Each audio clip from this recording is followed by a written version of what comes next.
The Panic AU was written and created by Candy Asbestos. This series is a passion project made in appreciation for their work, meant for those who struggle or are unable to read. Chapter 1 was narrated by Goop the Nugget and Astro, otherwise known as Dark X Wolf 17. Chapter 1 Mirrors and Doors. We continue where the comic left off. Pink and yellow shoes left echoing taps against the hard wooden floor, the metal edges of his soles leaving bright pink footsteps as Nyx walked. Pink was a blinding color he seemingly couldn't get away from. Pink and yellow, pink and yellow. He looked down at his oversized hands, the hard claws where his rounded fingers once were. He had to get out of here. His lanky body was uncomfortable, and the permanent slouch was painful. Every mirror he walked past shattered when he looked at himself, though all he saw was his normal face bandaged up. In here, he resembled a pink, deformed, pink nightmare more than any drone.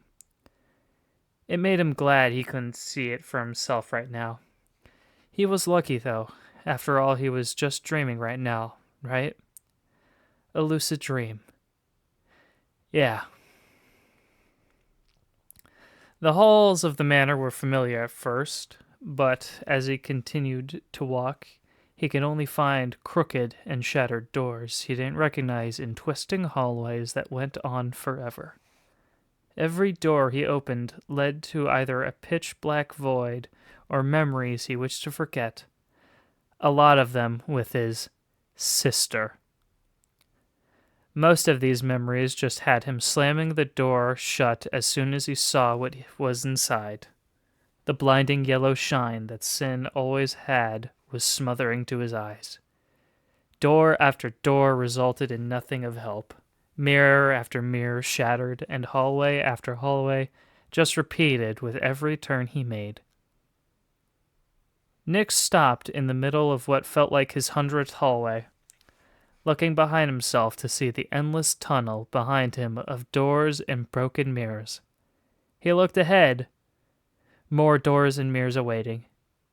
He clenched his trembling fists, his body shaking as he held back tears. For things like this, he always had Uzi. He always had Uzi by his side to face the horrors of his past that wouldn't go away. But here, he was alone. Only his crumbling thoughts and finicky memories here to accompany him. His hands went to his head, feeling the shape of his face and then his chest. He felt his skinny body grabbing his tail and bringing it to look at the end. It was all so pink. He wanted to smash his own screen so he didn't have to look at this fucking color anymore. Holding back a sob, Nyx wiped at his eyes. He continued to walk, taking a deep breath to try and chill his nerves. "I can do it! It's fine! It's fine!" he told himself, keeping his eyes forward and away from himself. Just keep going, find answers. Those doors contained memories. Maybe. Maybe he could find exactly what he did to Uzi buried here. Maybe seeing that would help him find out how to fix her. Truly, he was grasping at straws.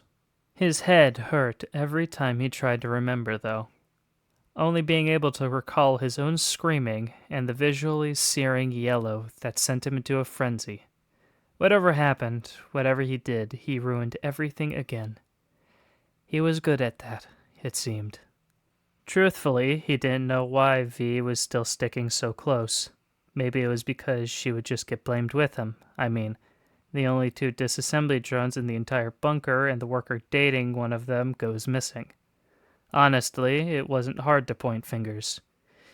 He felt a cold, twisting guilt in his chest every time he thought about what would happen if everyone truly found out. I mean, sure, everyone else they killed seemed forgotten. Hell, Thad already forgave them for what happened to Brad and Chad. But Uzi? Uzi was different. By the time they had beaten Sin, she was liked by almost everyone, even if she wouldn't admit it. She had pretty much saved the world, after all. Why wouldn't everyone love her? N had every reason in the universe to. That purple hair, the messed up display on her eye, the way she'd sit at her computer and cuss people out online. She was perfect. Why did this have to happen? Why did he let it happen? Stupid. Waking up every day to see that hollow black screen and dripping oil was exasperating. Hearing that flat robotic voice was jarring. Even feeling the bitter cold air she brought was uncomfortable.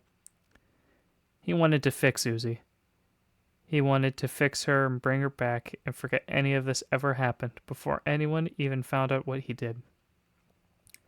After all, if fighting sin was a marathon, then this would just be a half marathon, a sprint.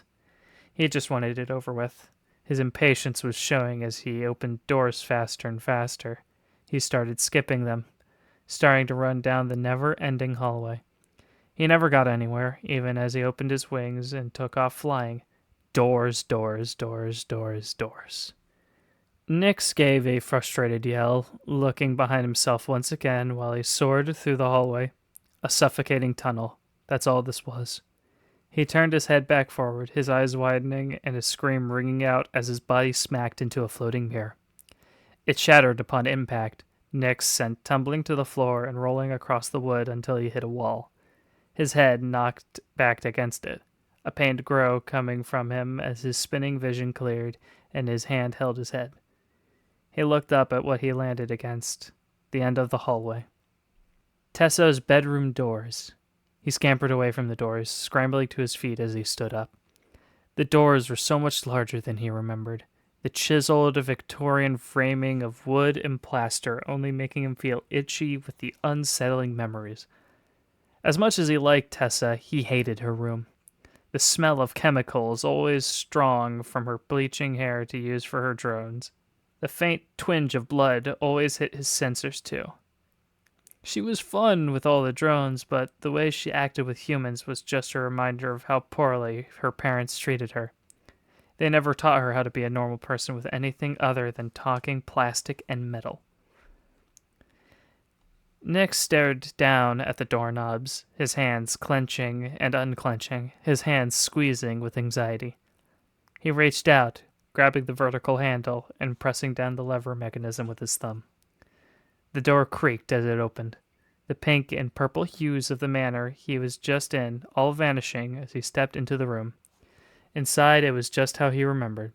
Tessa's dark bedroom with all her strange things, unfinished drones in the corner, tools and clothes scattered about. He walked over to the empty bed, picking up a photo off the nightstand. It was blurry, but it was all of them together. Himself, Vivian, Jasper, Tessa. His eyes went down to Sin in the photo, his body going tense and launching the frame into the wall with a shriek. The glass shattered, the sound of it echoing in the room. It filled Nix's sensors, the drone covering his ears and giving a pained cry with how loud the sound continued to be.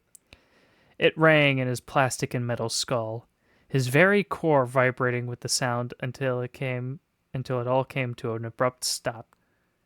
He uncovered his ears, lifting his head to look back at the frame he threw. His oil went cold, seeing a pair of shoes instead. His gaze began to go up, examining the doll shoes, the worker drone legs, the crooked stance, the maid dress. His core sank into his stomach as his eyes met with Sin's, his mouth agape, and claws digging into the ground beneath him. Wowies, you sure are in bad shape, big brother.